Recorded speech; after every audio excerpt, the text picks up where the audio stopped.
Brazil আর্জেন্টিনার football ঐতিহ্যকে কাজে লাগিয়ে দেশের ফুটবলকে এগিয়ে নেওয়া হবে, এমনটাই জানিয়েছেন যুব ও ক্রীড়া প্রতিমন্ত্রী আমিনুল হক। ব্রাজিল আর্জেন্টিনার জাতীয় দলকে বাংলাদেশে এনে প্রীতি ফুটবল আয়োজনের চেষ্টা করা হবে বলেও জানান তিনি। গুলশান ইয়ুথ ক্লাব টার্ফে aviation and tourism journalist forum of Bangladesh ATJFB আয়োজিত ফুটবল টুর্নামেন্টে এসব কথা বলেন তিনি। অনুষ্ঠানের প্রধান অতিথি ছিলেন যুব ও ক্রীড়া প্রতিমন্ত্রী। তাছাড়া বিশেষ অতিথি হিসেবে উপস্থিত ছিলেন ব্রাজিলের রাষ্ট্রদূত পাওলো ফার্নান্দো জিয়াস ফেরেস ও আর্জেন্টিনার রাষ্ট্রদূত মার্সেলো কার্লোস সেসা।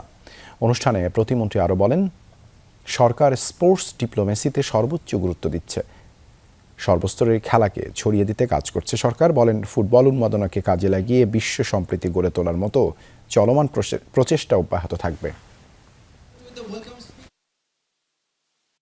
ব্রাজিল এবং আর্জেন্টিনার ফুটবলের যে স্ট্রাকচার রয়েছে, তাদের যে অবকাঠামো রয়েছে, তাদের যে পরিকল্পনা রয়েছে, তাদের সাথে কথা বলে আমাদের ফুটবল ফেডারেশনের যারা দায়িত্বশীল জায়গায় রয়েছেন তাদের সাথে কথা বলে তাদের সহযোগিতা বা তাদের যে পরিকল্পনাগুলো আমরা আমাদের দেশে ইউটিলাইজ করে আমরা আমাদের ফুটবলকে একদম তৃণমূল পর্যায় থেকে আমরা ডেভেলপ করতে পারি কিনা।